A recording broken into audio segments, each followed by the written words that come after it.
Halo teman-teman semuanya. Jadi, di sini kita akan membahas mengenal tentang distribusi frekuensi kumulatif dan membuat kurva Ogive positif dan negatif. Oke, langsung saja ke pertanyaannya. Jadi, di sini ada sebuah data tentang tinggi badan dari 25 siswa PAUD. Data tersebut yang nantinya akan kita ubah ke dalam bentuk tabel distribusi frekuensi dan membuat kurva Ogive positif dan negatif.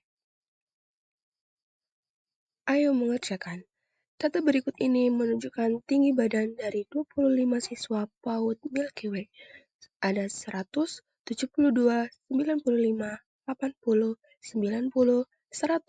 85, 75, 84, 98, 102, 72, 72, 67, 88, 90, 82, 78, 94, 109, 130, 95, 80, 76, 88. Buatlah tabel distribusi frekuensi dan membuat grafik atau kurva Ogive positif dan negatif dari data tersebut. Hal yang pertama yang akan kita lakukan adalah mengurutkan data. Jadi, dari data mentah tersebut, kita akan mengurutkan data tersebut dari data yang paling kecil ke data yang paling besar. Jadi urutannya adalah 67, 72, 72, 72, 72, 76, 78, 80, 80, 82, 84, 85, 88, 88, 90, 90, 94, 95, 95, 98, 100, 102, 103, 100, dan 130. Dan dari data yang sudah urut tersebut, kita dapat menentukan jumlah data, nilai maksimum dan minimum, menentukan nilai range, menentukan jumlah kelas, dan menentukan panjang kelas interval. Oke, langsung saja yang pertama. Kita lihat dari data tersebut. Yang akan kita lakukan adalah menentukan jumlah data. Jadi, banyak data dari data PAUD Milky Way menunjukkan jumlah datanya adalah 25. Yang kedua, kita menentukan nilai maksimum dan minimum. Nilai maksimum artinya nilai terbesar, yaitu 130, dan nilai terkecil, yaitu 67. Selanjutnya ada jangkauan atau range. Range yang diperoleh adalah nilai maksimum dikurangi nilai minimum. Jadi 130 dikurangi 67 sama dengan 63. Selanjutnya kita menentukan jumlah kelas. Jumlah kelas rumusnya K sama dengan 1 ditambah 3,3 log N.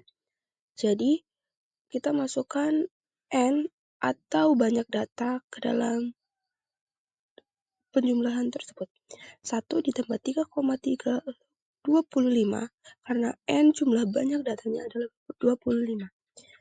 Lalu 1 ditambah 3,3 kali log N setelah dicari hasilnya adalah 1,3979.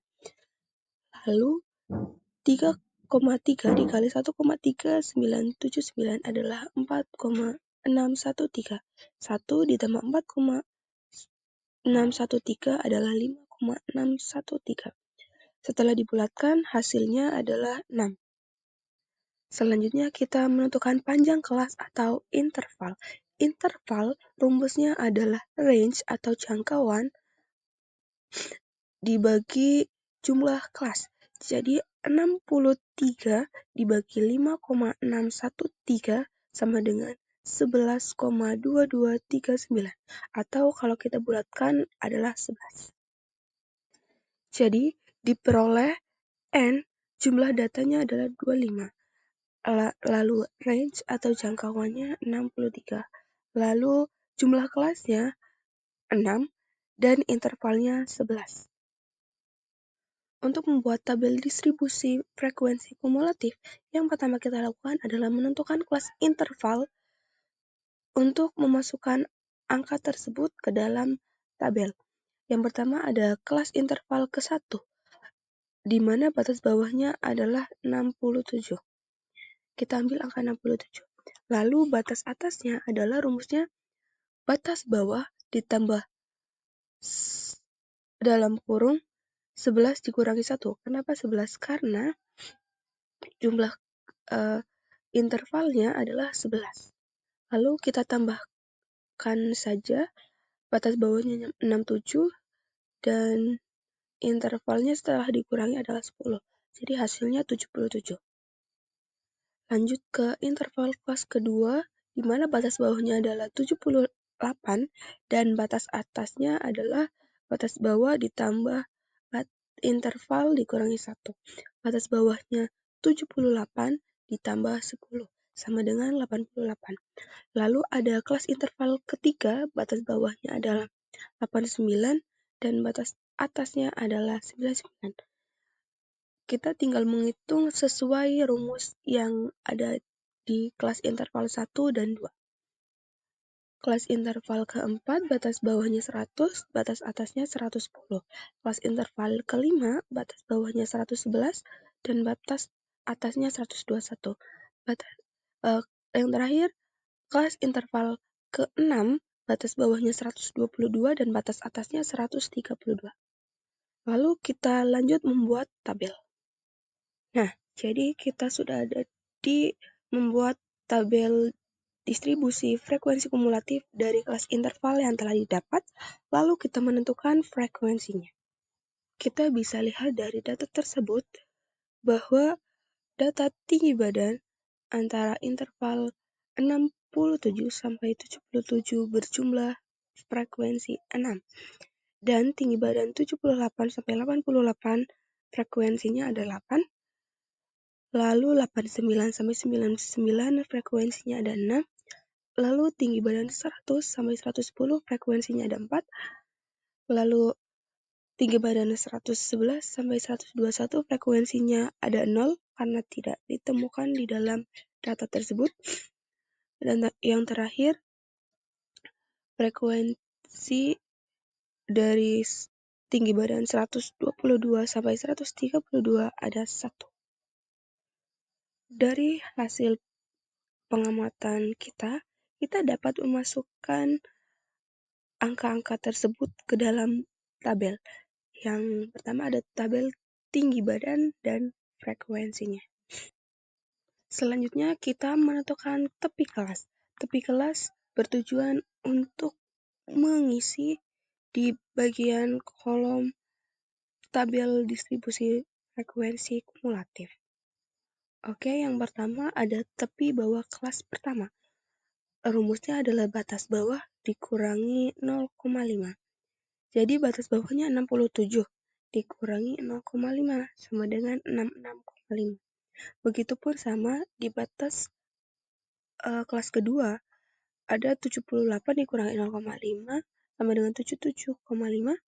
Tepi bawah kelas ketiga 89 dikurangi 0,5 sama dengan 88,5. Selanjutnya tepi bawah kelas keempat adalah 100 dikurangi 0,5 sama dengan 99,5. Lalu tepi bawah kelas kelima ada 111 dikurangi 0,5 sama dengan 110,5. Dan yang terakhir tepi bawah kelas ke-6 122 dikurangi 0,5 sama dengan 121. Selanjutnya tepi atas kelas. Kalau tepi bawah kelas batas bawah dikurangi 0,5, tetapi tepi atas kelas rumusnya batas atas ditambah 0,5.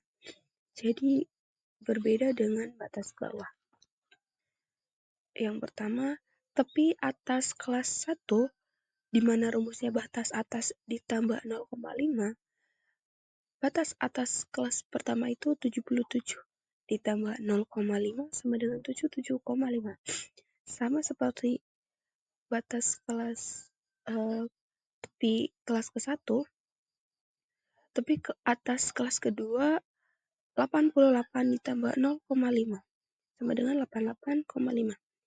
Lalu tepi atas kelas kelima 99 ditambah 0,5 sama dengan 99,5.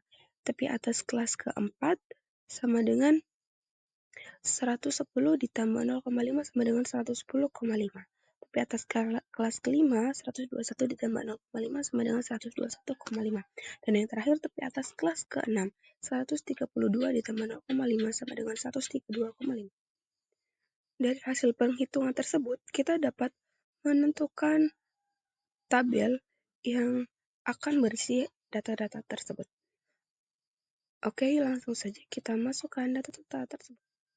Nah, ini dia tabel distribusi frekuensi kumulatif, di mana data-data tersebut nantinya akan dimasukkan ke dalam tabel yang berisi tinggi badan, frekuensi, tepi atas, frekuensi kumulatif kurang dari, tepi bawah, frekuensi kumulatif lebih dari. Dari data yang sudah kita peroleh, yaitu tinggi badan, frekuensi, tepi atas, dan tepi bawah. Jadi kita tinggal menentukan frekuensi kumulatif dari data tersebut. Frekuensi kumulatif kurang dari, kita ambil dari jumlah frekuensi. 6, kita taruh 6 ke atas. Lalu 6 ditambah 14 sama lalu 6 ditambah jumlah frekuensi 8 sama dengan 14. Begitupun 14 ditambah 6, kita lihat dari kolom yang frekuensi dan frekuensi kumulatif kurang dari. 14 ditambah 6 sama dengan 20. 20 ditambah 4 sama dengan 24. 24 ditambah 0 sama dengan 24. Lalu 24 ditambah 1 sama dengan 25. Mudah dipahami kan? Selanjutnya kita menentukan frekuensi kumulatif lebih dari. Halo, frekuensi kumulatif kurang dari kita lihat, kita ambil dari frekuensi ke-6 bagian di baris ke-1, 6, maka frekuensi kumulatif lebih dari jumlahkan seluruh frekuensinya dari 6, 8, 9, 4, 0, 1. Dan hasilnya adalah 25. Jadi 25 kita taruh ke atas. Frekuensi kumulatif lebih dari baris pertama adalah 25. Lalu 25 dikurangi 6, ini jumlah frekuensi baris ke-1 sama dengan 19. 12 dikurangi frekuensi 8 sama dengan 11. Lalu 11 dikurangi frekuensi 6 sama dengan 5. 5 dikurangi frekuensi 4 sama dengan 1. 1 dikurangi frekuensi 0 sama dengan 1. Jadi hasilnya seperti itu. Dari data tabel yang sudah kita peroleh, selanjutnya kita bisa membuat tabel. Nah, ini adalah tabel yang sudah diringkas, yaitu nilai terkecilnya adalah 66,5 dan nilai terbesarnya adalah 132,5. Kenapa sih bisa 66,5? Karena kita ambil dari tepi bawah yang berisi 66,5. Lalu yang terakhir di tepi atas kita ambil 132,5. Sehingga dari tepi bawah ke tepi atas kita peroleh tepi kelasnya 66,5, 77,5, 88,5, 99,5, 110,5, 121,5, dan 132,5.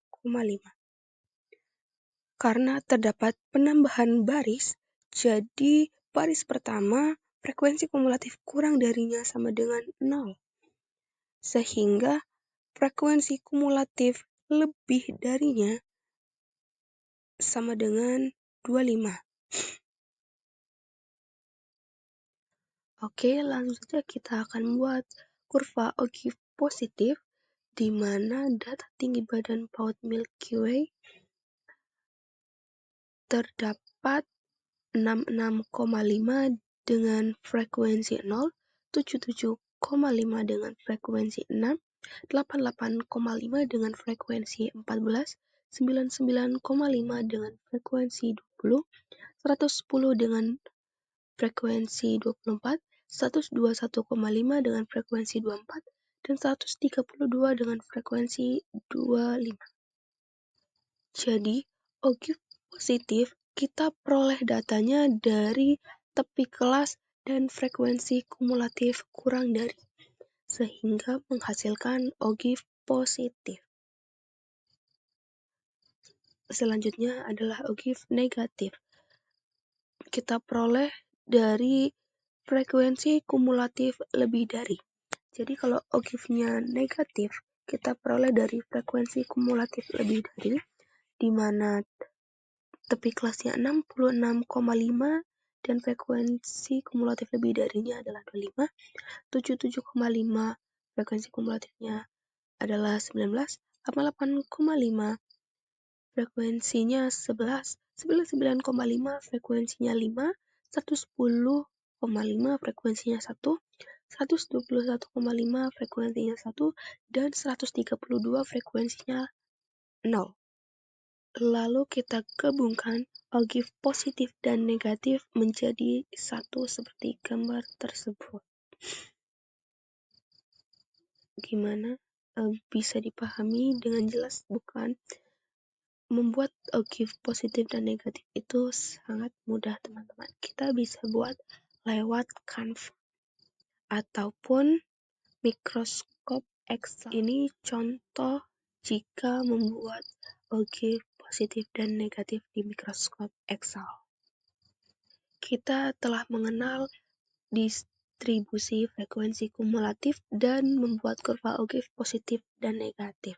Semoga penjelasan tersebut bisa dipahami. Terima kasih.